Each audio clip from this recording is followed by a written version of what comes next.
용산의 불쑥 가림막, 약식 회견도 멈췄습니다. 뉴스 속보 앞서 전해드렸는데 오늘부로 대통령실의 출근길 문답, 소위 도어 스탬핑이 중단됐습니다.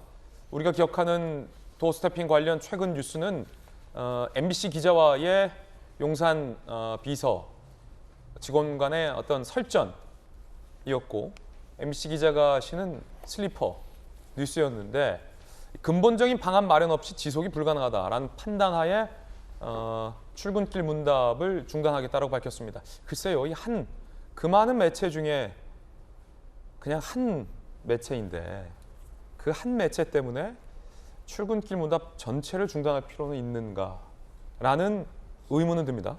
자, 무슨 일이 있었던 걸까요? 일단 대통령실 로비에 등장한 가림벽 설치 함께 보시죠. 대통령 출근 문답하는 1층 정문 앞 공간 가림막 설치. 대통령 모든 상황이 노출되는 게 보안상 바람직하지 않다는 의견. 지난 2일 비공개 외국인 대표단 접견 시 사전 협의하는 일방적 촬영 계기다라고 대통령실은 이야기하고 있습니다. 그런데 지난 출근길 문답에서 MBC 기자의 항의가 있었습니다. 대통령을 향한. 다름 아닌 MBC 기자 전용기 배제에 대해서 MBC 기자 윤 대통령이 답변을 하자 돌아서 들어가는 대통령의 뒤에 대고 MBC 기자가 강하게 항의를 한 건데 이게 지금 논란이 됐습니다. 함께 보시죠. 이 동맹 관계를 사실과 다른 그런 가짜 뉴스로 이간질하려고 아주 악의적인 그런 행태를 보였기 때문에 대통령의 그 헌법 수호 그 책임의 일환으로서 그런 부득이한 조치였다고 저는 생각을 하고.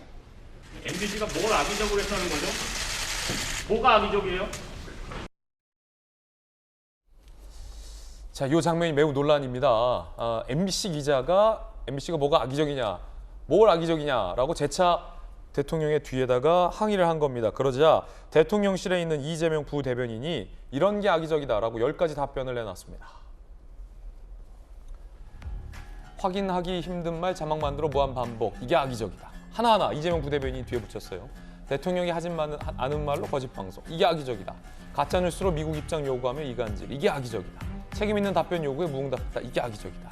김건희 여사 대응 미고지했다. 이게 악의적이다. 라며 10가지 이유를 제시했습니다. 10가지가 악의적이라는 게 아니라 차고도 넘친다. 악의적인 보도는 이라며 MBC의 질문에 답변을 한 겁니다.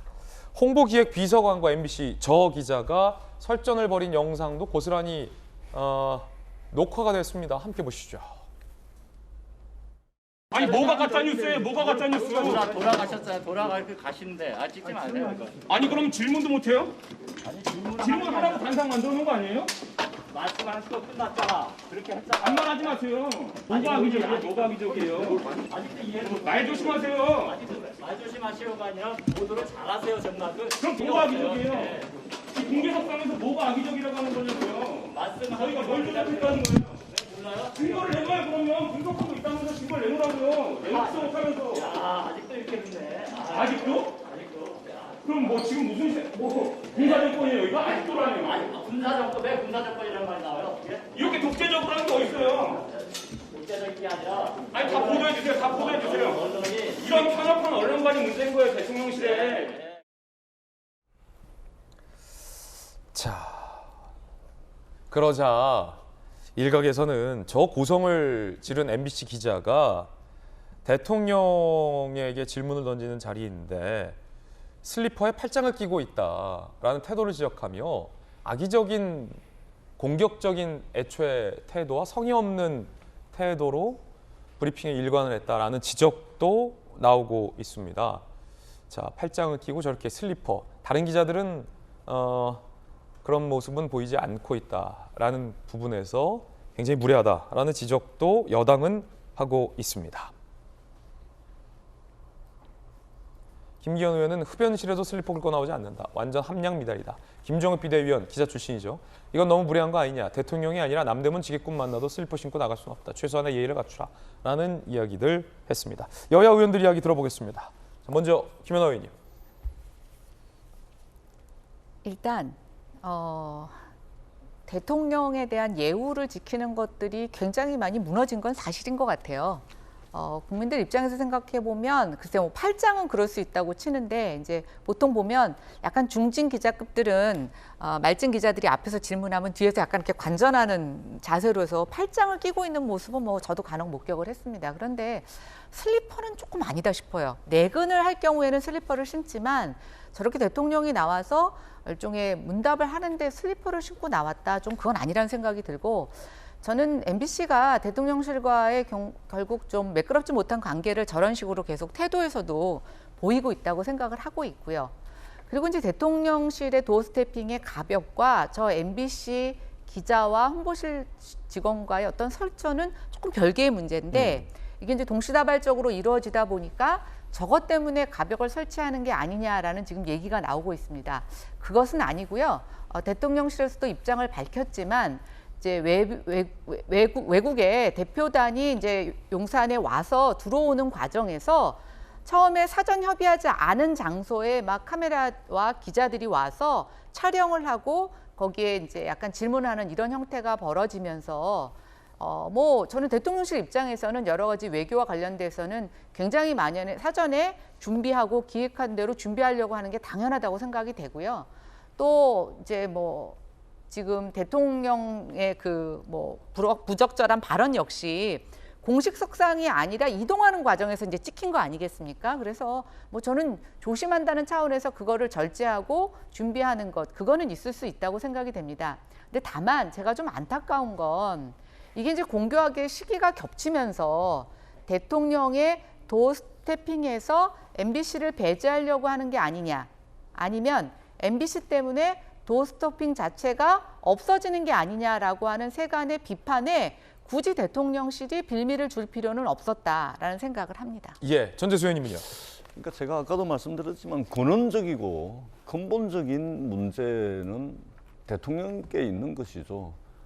이동 중에 사석에서 뭐 한 이야기다, 이 땡땡이 설사 그렇다 손 치더라도 해외 순방을 나가게 되면 우리나라 대통령께서 국익의 옹호자, 국익의 대변자가 되는 것이 대한민국 대통령이죠. 그런 국익의 옹호자, 국익의 대변자인 대통령께서 국제 외교 무대에 나가셔가지고 이동 중에든 뭐든 간에 카메라가 있는 데서 자국의 야당 의원들을 향해서 이 땡땡 이 욕을 한다는 게 말이 됩니까? 그리고 이것으로부터 MBC로 하여금 비행기 전용기에 못하게 하는 이 사태까지 오고 오늘날 도어 스태핑이 중단되는 사태까지 온 거 아닙니까? 대통령께서 그냥 사과하기 싫으면은 그냥 침묵하고 넘어가면 될 문제를 결국은 문제를 이렇게 키운 겁니다. 저는 윤석열 대통령께서 내부의 경쟁자였던 이준석 당대표를 대하는 거라든지 또는 취임하시고 난 뒤 지금껏 야당 대표, 야당 원내 지도부와 밥 한 번 먹은 적이 없습니다. 야당을 대하는 자세라든지 또 MBC를 대하는 자세라든지 좀 대통령답게 좀 두루두루 좀 포용할 수 있는 넓은 울타리를 가진 그런 포용력이 좀 아쉽습니다. 스스로를 돌아보셔야 됩니다. 스스로로부터 문제점을 찾을 때 위기가 기회가 될 수가 있는 것이지 계속해서 남 탓하고 남에게 책임을 돌리는 저런 모습이 과연 국민들께 어떻게 비춰질지 굉장히 아쉽다라는 말씀을 드리지 않을 수가 없습니다. 예, 자 전문가 두 분의 의견도 좀 궁금합니다. 법조인과 기자 출신 교수의 의견도 들어보죠. 정익진 변호사님. 일단은 판사는 판결로 말하는 거고요. 기자는 기사로 말하는 거 아닌가요? 그런데 만약에 제가 MBC 기자였다라고 하면 대통령이 또 악의적이라고 하는 그런 부적절한 말씀을 하셨다라고 기사 쓰면 되잖아요. 예. 그런데 왜 저렇게 흥분을 할까?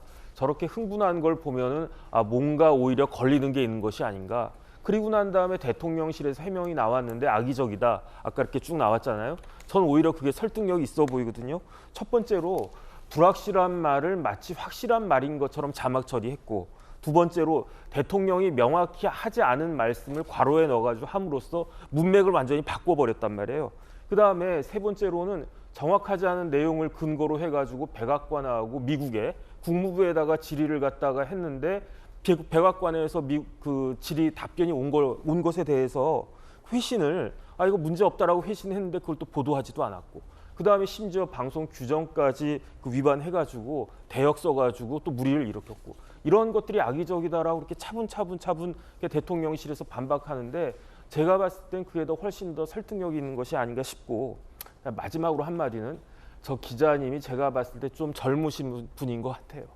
뭐 군사정권 운운하는데 저도 뭐 그렇게 그렇지는 뭐 유신 시대 때 뭐 이렇게 활동하고 그러지는 않았지만 옛날 군사정권 시절에는요.